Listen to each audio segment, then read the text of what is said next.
From the studios of Farm Journal Broadcast, this is AgDay.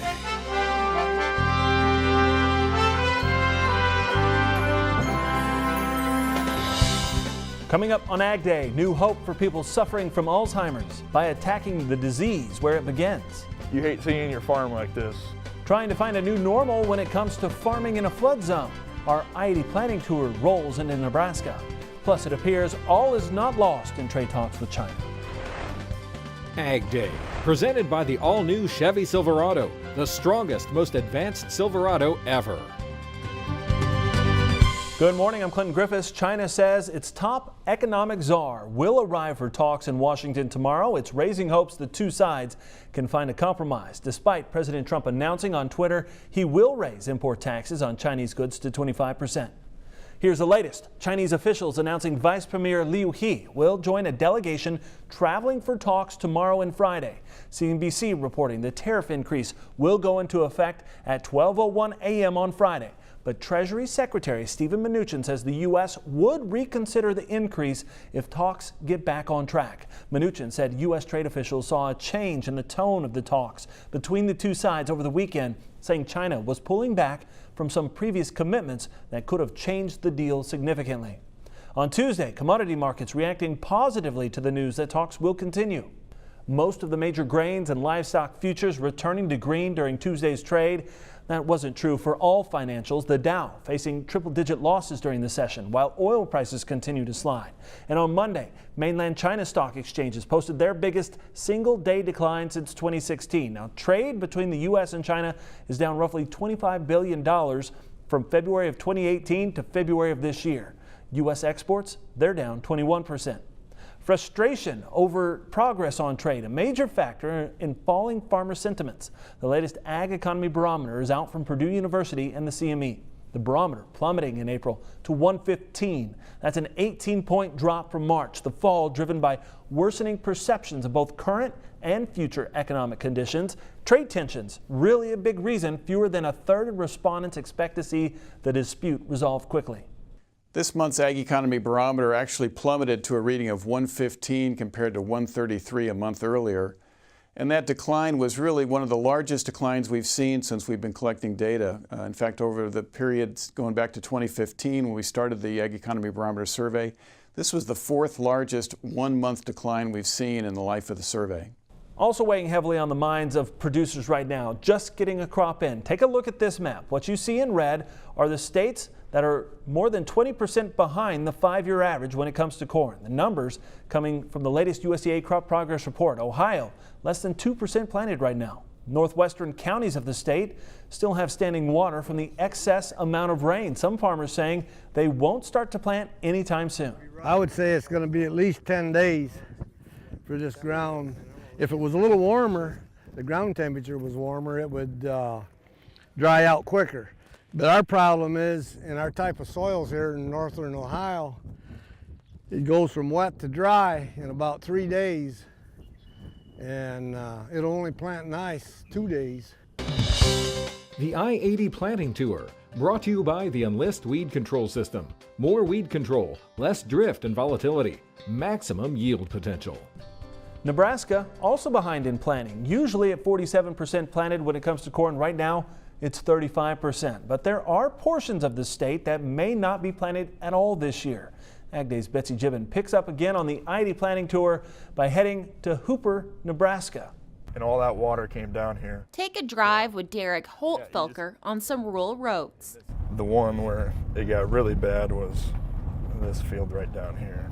To get a handle on the flood's fury. So the water was actually above this railroad sign. I couldn't see this. It was above that. An area of ground he farms between Logan Creek and the Elkhorn River. Last year's flood still in memory. But this flood, one Holtfelker will never forget. This was a 500-year flood. Hopefully never see something like it again. Some of his river bottoms, a combination of sand and muck. Holtfelker even believes he may not be able to plant some of his ground, possibly for years. You hate seeing your farm like this. He is applying for the Emergency Conservation Program through FSA, getting the okay to clean up some of his fields.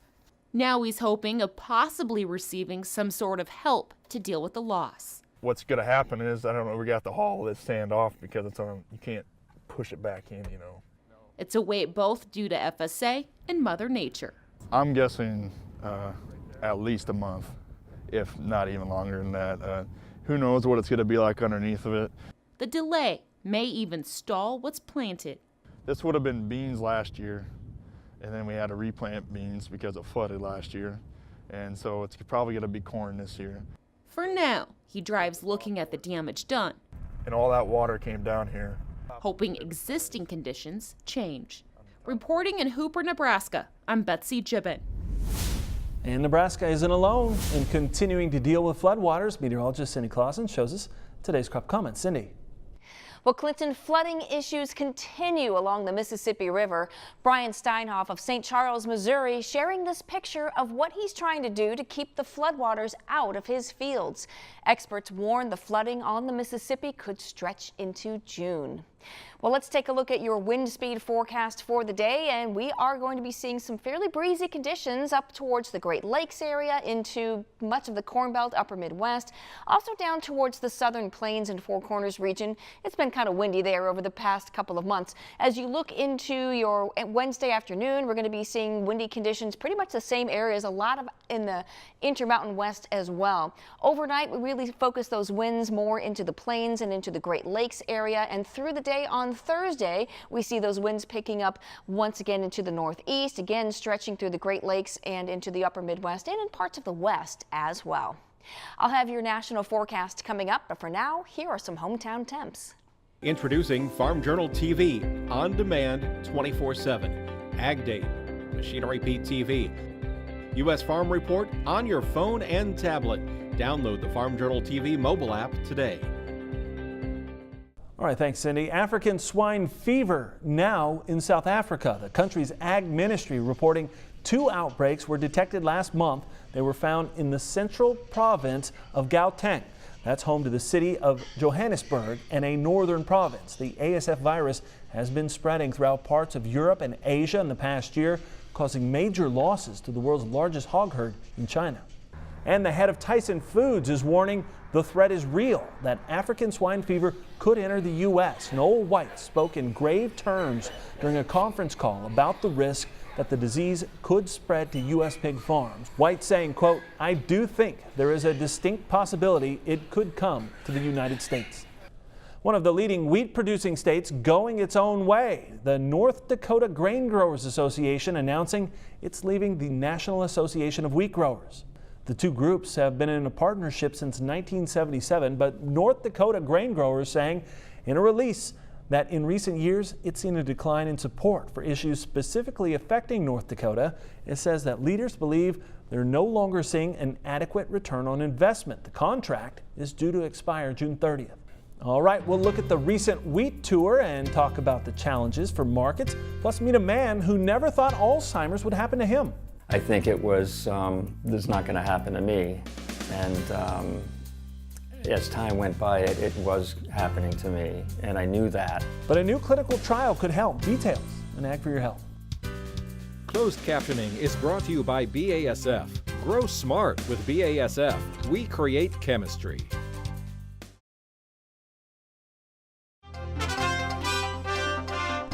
Corn and soybeans were back in the green on Tuesday after taking a bruising on Monday, with soybeans falling to their lowest point in more than 7 months. Here's the latest from the CME. After a really heavy Monday, especially in the soybeans, but also in the corn and the wheat, we are trying to come back a little bit here on a Tuesday. The Chinese are still coming here to talk trade, and the markets are feeling a little bit better about that today.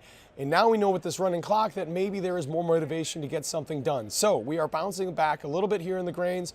We're also watching weather very closely. There doesn't look like there's going to be a whole lot of work done in the next 2 weeks if this current forecast holds true. So keep an eye out for that. Funds are still very short corn, wheat, and soybeans. If we give them a spark or a reason, they can turn around and start covering some of those short positions, and that can give us some upside mobility. But we want to see what happens with the trade deal, and we also have a very important USDA report coming on Friday where we will see the USDA's first shot at a new crop balance sheet on a WASDE report for corn and soybeans. Steve Georgie with Allendale, our guest here at the Agribusiness Desk today. Steve, about a week ago, we saw this wheat tour go through the Southern Plains and take a look at our wheat crop. What was your reaction or impression of this year's crop? You know, I think it showed what everyone had expected, is that the wheat market and what we have as far as winter wheat is good. Okay. And we've seen above the 5-year average as far as the estimates right now for that winter wheat crop. But we know that the yields are good. The thing is, though, is the maturity is a little bit slower, is what they had found. And so that's just due to late planting, maybe a little longer winter than what we had expected. And so we really need to see how this progresses moving forward. But the bigger issue that we have for wheat is the fact that we have over 1 billion carryout of wheat yet. Okay, we still have a big pile of wheat. Right. Globally, we're not tight as far as wheat. And so when we look at that and we look at what's the drivers for this market, why is the wheat market so dismal and why does it keep selling off? That is because we still can't sell it. Even at these price levels, we struggle to sell wheat. And that has become an issue. Now there's a point where it becomes cheap, but we need to watch the export sales in that side to say, hey, guess what? We're now at value. We're at that point that the globe is now looking at us in order to own something. And I think we're getting that point. Do we see anything as far as a fundamental reason to change the dynamics of this wheat market, be it spring planting, be it some of the reaction from this wheat tour or somewhere else in the globe? You know, I don't know. I don't know if there is going to be some kind of reaction to it or how we want to see this, but what it's going to be too. And we look at corn, we look at beans, and we look at the short positions from the funds, this money. Can we see something that changes moving forward? We know that there's a lot of rain out there. Yes. We've talked about that. We know that issue, if it persists and if we do continue to see that, will there be some problems? Is there going to be a problem with spring wheat? Where are we at right now? And I think those are some of the issues that we need to keep in front of us. This market has reacted already. I don't know how much more bearish it could get. So when we look at it, the next side may end up finding some support just because everything is so bearish. All right, we'll keep an eye. Appreciate it, Steve. Thanks so much. We'll be back with more AgDay just a minute. To talk to Steve Georgie one-on-one, call Allendale Incorporated at 800-262-7538 or head online to allendale-inc.com.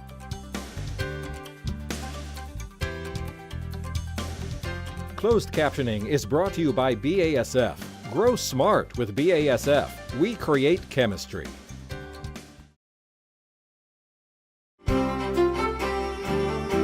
Welcome back to AgDay. Here, meteorologist Cindy Clausen. Cindy, as we look at the root zone moisture map, boy, it's changed over the last couple of weeks even. It really has. And, we've had these big systems that have carried a lot of either snow or rain with them, and you can really see a difference over the last week. This is last week's root zone moisture. Let's take a look at what happens when I switch it to this week. And look at all of that blue that we are seeing, especially in Texas. We've also gained a lot of moisture here in parts of the Four Corners region, although southwestern Arizona is still extremely dry. We've also seen a lot of extra rain in much of the eastern part of the country, so we've wiped out a lot of the dryness there. Let's look at what we have in store for us. More rain, and a fair amount of it in much of the plains states heading into the Corn Belt. So as we head through the day today, we're going to see this low pressure system continuing to move to the northeast. So look for some heavy rains in Minnesota, Wisconsin as well. Still a little bit of upper elevation snow in parts of the Rockies as well. In the overnight hours we go, we're going to see rain and even, maybe some snow still in parts of the far northern stretch of the United States. We're looking at Minnesota, maybe northern Wisconsin, and maybe up in the UP of Michigan. Other than that, we're going to see that rain moving through and some thunderstorms as well as we get through our Thursday. We're going to see that rain moving into the eastern part of the country, finally getting to dry out part in the plains and into the central Corn Belt.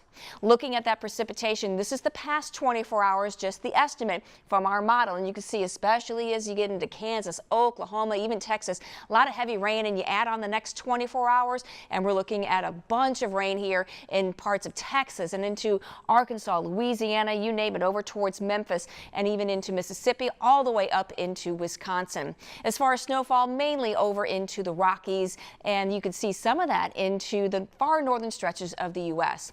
Temperature-wise, we are looking at some cool temperatures on the backside of that front. Highs only in the 40s today in parts of the upper Midwest and northern plains. We're dealing with some 80s, even 90s down in the south. Overnight, we're going to be getting down into the 30s for the areas behind that front. Still some mild 60s and 70s out in front, and kind of similar temperatures, really chilly for this time of the year in much of the plain states and into the upper Midwest. Quick check of the jet stream shows that we see that big trough in the western United States, and as we see that travel slowly across, we're going to see a cutoff low there in the southwest and some cooler temperatures into the weekend, into the early next week, into the northeastern United States. That's a look at your national forecast. Now let's check on the weather where you live. Moorcroft, Wyoming, rain and snow showers for you today with a high of 41. Caston, Wisconsin, breezy and chilly with some rain and a high of 42 degrees. And Dixfield, Maine, sunny and cooler with a high of 53. Don't you hate it when an apple goes brown? A new variety may make that a thing of the past. Plus, the battle over Mexican tomatoes heats up in the form of tariffs. Next. Your next piece of equipment is on MachineryPete.com. Search equipment from dealerships across the country to find what you're looking for. Only on MachineryPete.com.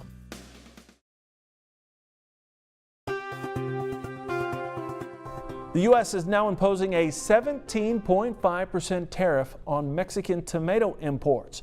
Reuters reports the U.S. and Mexico were unable to renew a 2013 agreement that suspended a U.S. anti-dumping investigation. Florida growers back in 1996 brought the case, accusing their Mexican competitors of selling their tomatoes in the U.S. at unfairly low prices. Well, in February, the U.S. Commerce Department said the U.S. would resume the investigation and withdraw from the suspension agreement. Mexico's deputy economy minister says the tariffs will affect the Mexican importers' financial flows, but says it will be passed directly to U.S. consumers. Another edition of non-browning apples are moving one step closer to reality.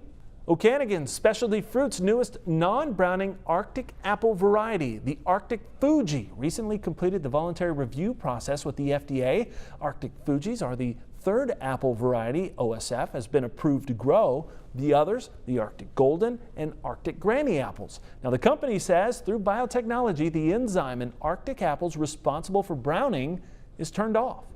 Still ahead, fighting Alzheimer's. The disease currently has no cure, but a new treatment is offering up hope.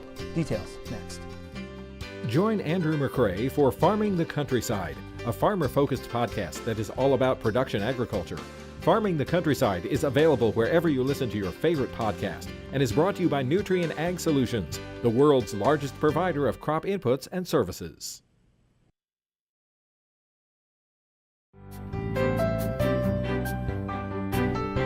For the nearly 6 million Americans living with Alzheimer's disease, there is currently no cure, but an innovative clinical trial is providing hope.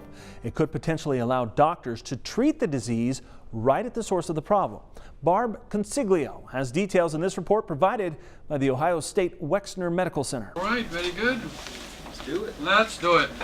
David Shore is one of the first in the country to undergo a new procedure for early-stage Alzheimer's disease. Doctors used focused ultrasound to open David's blood-brain barrier, a layer of cells that protects the brain from infections in the blood. This barrier also makes it nearly impossible to deliver therapeutics that treat neurodegenerative diseases. Opening the blood-brain barrier allows us to access more of the brain tissue and be able to increase the effectiveness or bioavailability of the therapeutics. After being diagnosed with Alzheimer's at the age of 56, David and his wife Kim were open to any new treatment that could help, which is where Dr. Vibhor Krishna and his team at the Ohio State University Wexner Medical Center came in. There's this trial, would you be interested? And without really knowing what it was, we said sure. The clinical trial tests a non-invasive procedure that uses MRI imaging to target the area of the brain responsible for memory and cognition, where Alzheimer's patients have a buildup of toxic proteins called amyloid. Higher deposition of amyloid goes hand in hand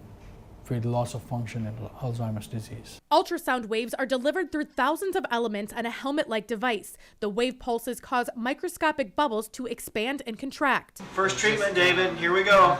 The increase and decrease in size of these microbubbles mechanically opens the blood-brain barrier. Researchers predict that simply opening this barrier may help clear amyloid from the brain. This area has high amyloid. So we'll be opening this area. But it may also help doctors deliver medications straight to the site of the disease in the future, something David and Kim hope will lead to new and effective treatment. We're hopeful that it can help him, but we also know maybe it'll help somebody else. And you can help other people, you know, as you go by and as they follow up. At the Ohio State Wexner Medical Center, this is Barb Consiglio reporting. The procedure is performed 3 times at 2-week intervals to allow elements in the blood to clear those toxic proteins in the brain. Now, if deemed safe in this clinical trial, researchers say this method of opening the blood-brain barrier could also lead to new treatments for conditions like brain tumors and epilepsy. And that's all the time we have this morning. Sure glad you tuned in. It's been part of your day with us. From all of us here at AgDay, I'm Clinton Griffiths. Have a great day.